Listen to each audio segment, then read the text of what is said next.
ዳንስ ምት በአውሮፓዊ ስታይል ጎዳናዎች ላይ የሚሰማባትን የዓለም ምርጥ የስጋ ጥብስ መዓዛ አየሩን የሞላባትን ድንቅ ምድር በዓይነ ሕሊናችሁ ሳሏት። ከዓለማችን ግዙፍ ፏፏቴዎች ጩኸት እስከ ደቡባዊ ጫፍ ሰማያዊ የበረዶ ተራራዎች ድረስ ይህች ሀገር በማይታመኑ ተቃርኖዎች የተሞላች ናት።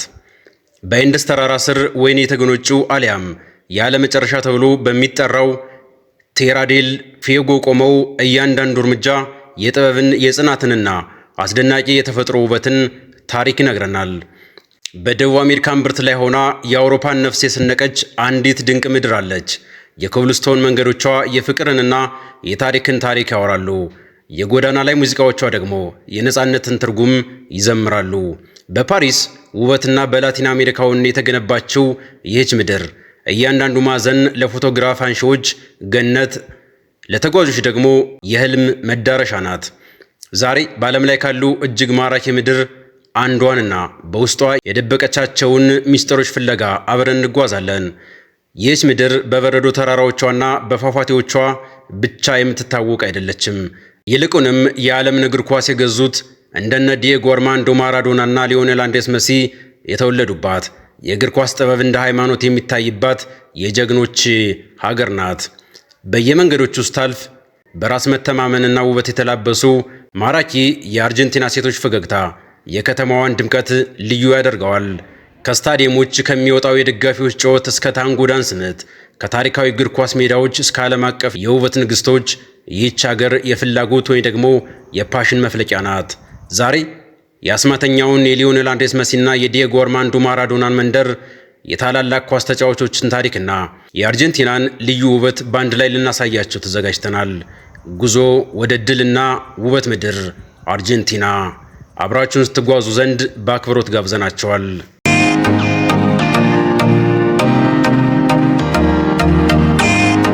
የአርጀንቲና ዋና ከተማ ቦኖስ አይረስ ትባላለች። አርጀንቲና የሚለው ቃል አርጀንተም ከሚለው የላቲን ቃል የመጣ ሲሆን ትርጉሙም ብር ወይንም ደግሞ ሲልቨር እንደማለት ነው። የቀድሞ ስፔናውያን አሳሾች ወደዚች ምድር ሲገቡ የአገሬው ተወላጆች የብር ጌጣጌጦችን ለብሰው ተመለከቱ። በዚህ ምክንያት ይህች ምድር የብር ክምችት ያለባት ናት ብለው የብር ምድር ብለው ሰየሟት። ሪዮ ዴ ላ ፕላታ በአርጀንቲና የሚገኘው ታዋቂው ወንዝ ስም ትርጓሜውም የብር ወንዝ እንደማለት ነው ይባላል። የአርጀንቲና የቋንቋና የብሔር ስብጥር ከሌሎች የላቲን አሜሪካ ሀገራት ለየት የሚያደርጋት የራሷ የሆነ የታሪክ አሻራ አላት። አርጀንቲና ውስጥ ዋነኛው ቋንቋ ስፓኒሽ ቢሆንም አነጋገራቸው ግን ለየት ያለና ሪዮ ፕላቴንሴ ይባላል። በአርጀንቲና ስፓኒሽ ውስጥ ብዙ የጣሊያን ቋንቋዎች ይገኛሉ። ለምሳሌ አንተ ለማለት በሌሎች ሀገራት ቱ ሲባል፣ በአርጀንቲና ግን ቮስ እየተባለ ይጠራል። የድምፅ አወጣጣቸውም ልክ እንደ ጣሊያኖች ዜማ ያለው ነው። ሌላኛው የአካባቢው ቋንቋ ደግሞ ሉምፋርዶ ይባላል።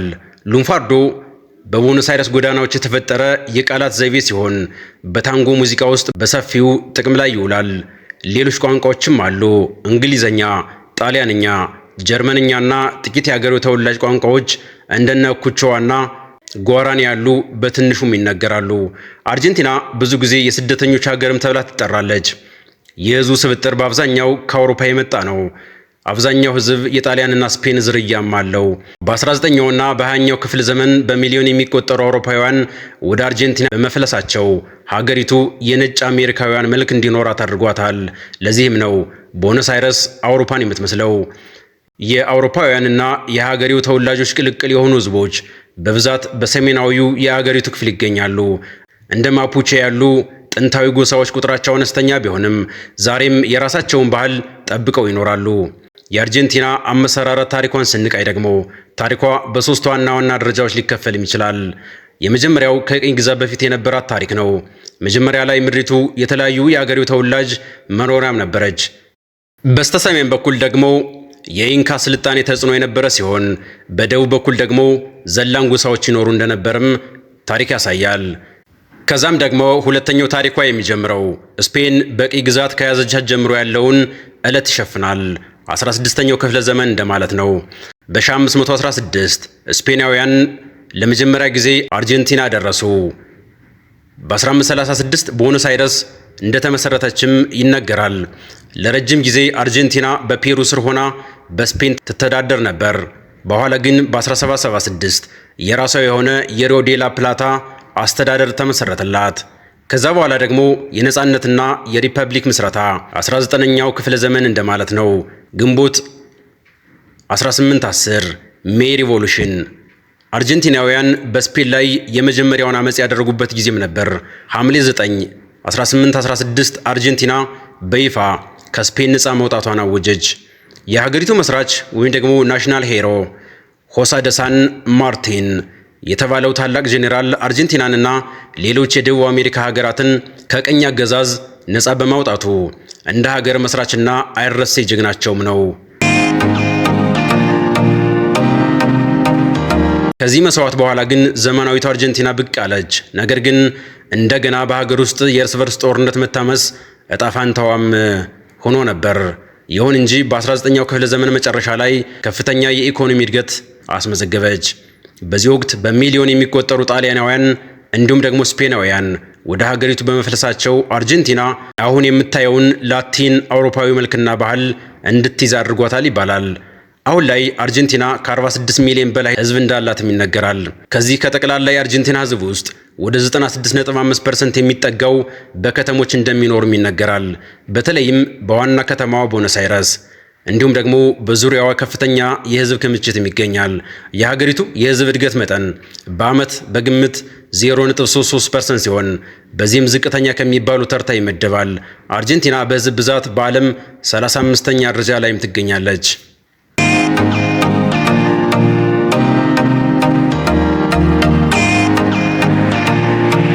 ብሔራዊ ኩራት ወደ ሆነው ወደ ሰንደቅ ዓላማዋ ስንመጣ ደግሞ የአርጀንቲና ባንዲራ በዓለማችን ላይ ካሉ እጅግ ውብና ጥንታዊ ባንዲራዎች አንዱ ነው። ታሪኩና ትርጉሙ ባጭሩ እንደሚከተለው ልንገራችሁ። ባንዲራው የተፈጠረው በማኑኤል ቤልግራኖ አማካኝነት በ1812 በፈረንጆቹ አቆጣጠር እንደሆነ ይነገራል። ቤልግራኖ የአርጀንቲና ነጻነት ታጋይና ምሁር እንደነበርም ይነገራል። ባንዲራው በይፋ የሀገሪቱ ምልክት ሆኖ የጸደቀው ደግሞ ነጻነታቸውን ባወጁ ማግስት በ1816 ነው። ባንዲራው 3 አግድም መስመሮች አሉት። ሰማያዊ፣ ነጭ፣ አሁንም እንደገና ሰማያዊ። የእያንዳንዱ ቀለማትም የራሳቸውን ትርጓሜ ይዘዋል ይባላል። ሰማያዊ ቀለሙ ሰማይንና የአርጀንቲናን ጥራዝ ነጭ ደመና የሌለበትን ብሩህ ሰማይ ይወክላል። አንዳንድ የታሪክ ተመራማሪዎች ደግሞ የቦርቦን ቤተሰብን ቀለማት ለመወከል ጥቅም ላይ ይውሏል ይላሉ። ነጩ ቀለም ደግሞ ሰላምንና ንጽህናን ይወክላል ይላሉ። እንዲሁም አርጀንቲና የሚለው የስሟ ትርጓሜም ብር ወይም ደግሞ ስሊቨር ስለሆነ ብርን ያመላክታል የሚሉም አሉ። መሃል ላይ ደግሞ የግንቦት ፀሐይ ትታያለች። ሰን ኦፍ ሜይ ሜይ ሪቮሉሽንን ለማስታወስ። በባንዲራው መሃል ላይ የምትገኘው ወርቃማ ፀሐይ ልዩ ትርጉም እንዳላት ነው የሚነገረው። የግንቦት አብዮት ሜይ ሪቮሉሽን በግንቦት 1810 ስፔን ላይ የተነሳውን የመጀመሪያውን የነጻነት እንቅስቃሴም ያስታውሳል። ይህች ከባንዲራው መካከል ላይ የተቀመጠች ፀሐይ ኢንቲ ተብላም ትጠራለች። ይህ ፀሐይ የጥንታዊው የኢንካ ስልጣኔ የዓለም አምላክ ተምሳሌትም ተደርጋ ትወሰዳለች። ትርጓሜውም አዲስ ሕይወትን፣ ብልጽግናንና የአርጀንቲናን ነጻነት መውጣትን ወይንም ደግሞ አዲስ ንጋትን ታበስራለች ብለው ያምናሉ። አርጀንቲናውያን ባንዲራቸውን በጣም ስለሚወዱ በየዓመቱ ሰኔ 20 ቀን የባንዲራ ቀን ብለው በታላቅ ድምቀትም ያከብራሉ። አርጀንቲና በ5 ሀገራትም የድንበር አዋሳኝ ትጋራለች። እነዚህም ጎረቤቶቿ በስተምዕራብ በኩል የምትገኝ ሲሆን ከአርጀንቲና ጋር ረጅሙን ድንበር የምትጋራው ሀገር ነች። በሁለቱ ሀገራት መካከል ታዋቂው የኢንደስ ተራራ እንደ ተፈጥሯዊ ድንበር ያገለግላል። ቦሊቪያም እንዲሁ በስተሰሜን በኩል የምትገኝ ጎረቤቷ ናት። ፓራጓይ በስተሰሜን ምስራቅ በኩል ትገኛለች። ብራዚልም እንዲሁ ሌላኛዋ ጎረቤቷ ነች። ሁለቱ ሀገራት ታዋቂውን የኢጓዙ ፏፏቴን ይጋራሉ። ከአርጀንቲና ተነስተን ወደ ቺሊ ወይም ደግሞ ብራዚል መሻገር በጣም ቀላልና ለቱሪስቶች የተለመደ ጉዞ ነው። በተለይ ከቦነስ አይረስ ተነስተን በጀልባ በአንድ ሰዓት ውስጥ ኡራጋይ መድረስ ይቻላል። አርጀንቲና ከጎረቤቶቿ ጋር ያላት ግንኙነት በታሪክ በባህልና በኢኮኖሚ የተሳሰረ ነው። በተለይም በደቡብ አሜሪካ የንግድ ጥምረት ወይንም ደግሞ መርኮሱር አማካኝነት ጠንካራ ትስስር አላት።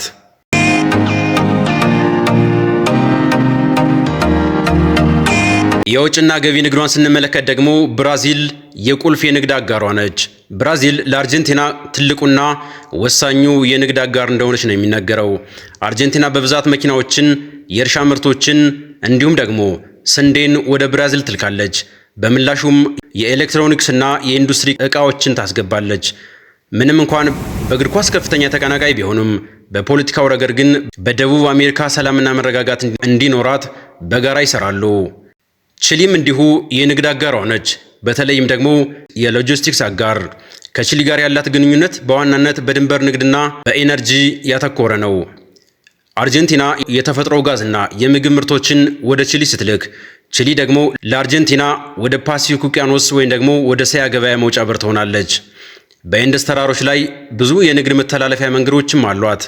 አንዳንድ ጊዜ በድንበር ይገባኛል ጥያቄ ውጥረት ቢኖርም በአሁኑ ወቅት ግን የሁለቱ ሀገራት ግንኙነት መልካም የሚባል ነው። ኡሩጓይ የአርጀንቲና የቅርብ ወዳጅም እየተባለች የምትጠራዋ ሌላኛው ሀገር ናት። ለአርጀንቲና በባህልም በንግድም በጣም ቅርብ የሆነች ሀገር ናት። በወንዝ ትራንስፖርትና በቱሪዝም ከፍተኛ ግንኙነትም አላቸው። ብዙ የአርጀንቲና ባለሀብቶች ገንዘባቸውን በኡሩጓይ ባንኮችም ያስቀምጣሉ። በወንዞች አጠቃቀም ላይ አልፎ አልፎ አለመግባባት ቢኖርም በዲፕሎማሲ ደረጃ ግን እጅግ በጣም የተቀራረቡ ናቸው። ፓራጓይና ቦሊቪያም ሌሎች የንግድ አጋሮቿም ናቸው። በተለይም በኢነርጂና በኤሌክትሪክ አርጀንቲና ከፓራጓይ ጋር የጋራ የኤሌክትሪክ ኃይል ማመንጫ ግድብ አላት። ከቦሊቪያ ጋር ደግሞ ከፍተኛ መጠን ያለው የተፈጥሮ ጋዝ ታስገባለች። ከዚህ በተጨማሪም ከእነዚህ ሀገራት ወደ አርጀንቲና የሚመጡ ስደተኞች በንግድና በጉልበት ሥራ ላይ ከፍተኛ ድርሻ እንዳላቸው ይነገራል።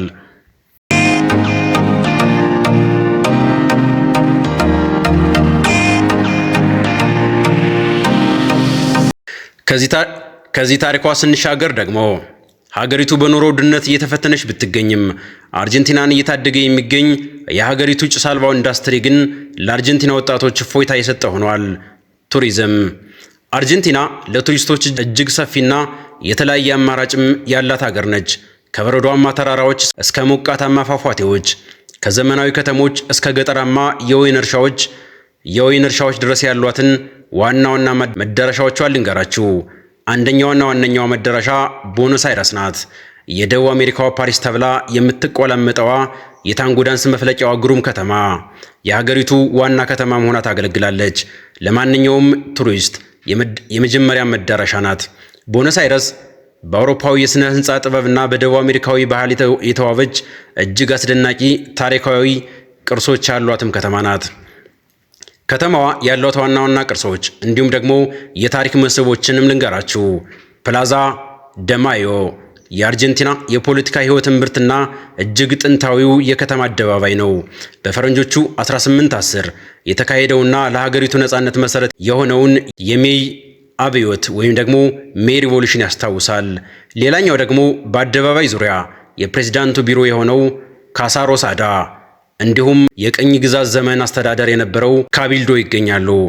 ካሳ ሮሳዶ በሮዝ ቀለሙ የሚታወቀው የአርጀንቲና ፕሬዝዳንታዊ ቤተ መንግስት ሲሆን የከተማዋ ዋነኛ መለያ ምልክትም ነው። የቤተ መንግስቱ ሮዝ ቀለም በ19ኛው ክፍለ ዘመን በነበሩ ተቀናቃኝ የፖለቲካ ፓርቲዎች ወይንም ደግሞ ቀይና ነጭ መካከል እርቅን ለማብሰር የተቀላቀለ እንደሆነም ይነገራል። ታዋቂዋ ኤቫ ፔሮን ለህዝቡ ንግግር የምታደርግበት ታሪካዊ በረንዳም እዚህ ይገኛል። ቲያትሮ ኮሎን በዓለም ላይ ካሉ ምርጥ ኦፔራ ቤቶች አንዱ ሲሆን በአስደናቂ የድምፅ ጥራት እንዲሁም ደግሞ በግርማዊ አሰራሩም ይታወቃል። በፈረንጆቹ 1908 የተመረቀ ሲሆን የጣሊያንና የፈረንሳይ የሥነ ሕንፃ ጥበብ እንዳለበት በግልጽ ይታያል። የውስጥ ክፍሎቹ በወርቅ በደማቅ የእብነበረድ ድንጋዮችና በዝነኛ ስዕሎች የሚያጌጡ ናቸው። ፓላሲዮ ባሮሎ ደግሞ ሌላኛው መስህብ ነው። በዳንቴ አሊጌር ወይ ደግሞ ዲቫይን ኮሜዲ መጽሐፍ ተመስጦ የተገነባ እጅግ ልዩ የሆነ የሥነ ሕንፃ ጥበብ ውጤት ነው። ሕንፃው ገሃነብን፣ ንስሐንና ገነትን እንዲወክሉ ተደርገው የተከፈሉ 3 ክፍሎች አሉት። ከሕንፃው አናት ላይ መላውን ቦኖስ አይረስን ለማየት የሚያስችል እጅግ አስደናቂ እይታ ይሰጣል። ሪኮሌታ ሴሜትሪም እንዲሁ በዓለም ላይ ካሉ ውብ የመቃብር ስፍራዎች አንዱ ነው። የበርካታ ታዋቂ አርጀንቲናውያን በተለይም ደግሞ ኤቫን ፔሮንን ጨምሮ የመቃብር ቤቶችም ይገኛሉ። ቦታው የመቃብር ስፍራ ብቻ አይደለም፣ ይልቁንም እጅግ ውድ በሆኑ ሐውልቶችና የኪነ ጥበብ ስራዎች የተሞላ ክፍት ሙዚየምም ተደርጓል። እያንዳንዱ መቃብር የየራሱ ታሪክና የተለየ የሥነ ሕንፃ ዘይቤም አለው። ካሚኒቶም እንዲሁ በላቦካ ሰፈር የሚገኝ በቀለማት ያሸበረቁ ቤቶችና በታንጎ ጭፈራ የሚታወቅ ክፍል ሙዚየም መሰል ጎዳና ነው። የከተማዋ የጥንት ስደተኞች ታሪክና የባህል ውህደት በግልጽ የሚታይበት ቦታ ነው።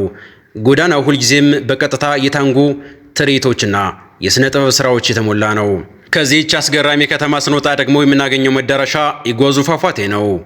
በአርጀንቲናና ብራዚል ድንበር ላይ የሚገኝ በዓለም ላይ ካሉ 7ቱ የተፈጥሮ ድንቆች አንዱ ነው። ከ270 በላይ ትናንሽ ፏፏቴዎች በአንድ ላይ የሚወርድበት ሲሆን ዴቪልስ ቶሬቶ ደግሞ የሰይጣን ጉሮሮ የሚባለው ክፍል እጅግ አስፈሪና አስደናቂ ውበት አለው። ሶስተኛው መዳረሻዋ ደግሞ ፓታጎኒያ ነው። የበረዶ ግግር ምድር ለተፈጥሮ አፍቃሪዎችና ለተራራ ወጪዎችም ገነት ነው ይባላል። ፔሪቶ ሞሪኖ ግላሸር ወይንም ደግሞ በዓለም ላይ በየጊዜው ከሚጨምሩ ጥቂት የበረዶ ግግሮች አንዱ የሆነው ስፍራ በረዶ ተሰብሮ ባህር ውስጥ ሲገባ ማየት የማይረሳ ትዕይንትን ይሰጣል።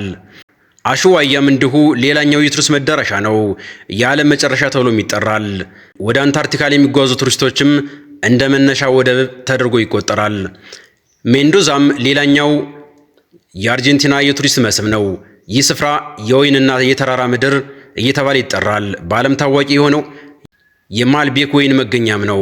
በኤንደስ ተራራ ስር የምትገኝ በመሆኗ ተራራ ለመውጣትና የወይን እርሻዎችን ለመጎብኘትም ተመራጭ የቱሪስት መዳረሻ ናች።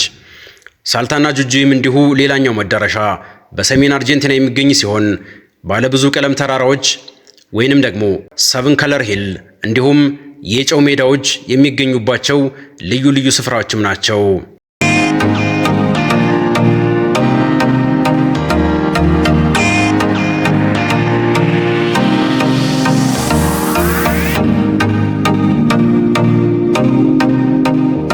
በመጨረሻም አርጀንቲና ከሀገርም በላይ ናት። እሷ የፓሽን ወይም የጽኑ ስሜት መገለጫ ናት።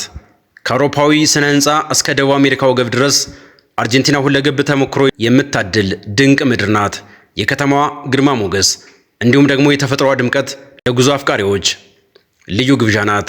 የቦነስ አይረስን ቀለማት እንዲሁም ደግሞ የአርጀንቲናን ሰፊ ምድር አብረን የቃኘንበት ቆይታ እዚህ ላይ ያበቃል።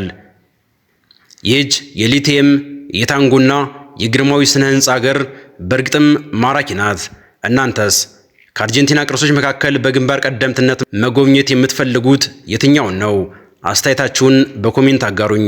በቀጣይ ጉዞ እስክንገናኝ መልካሙን ሁሉ ተመኘውላችሁ።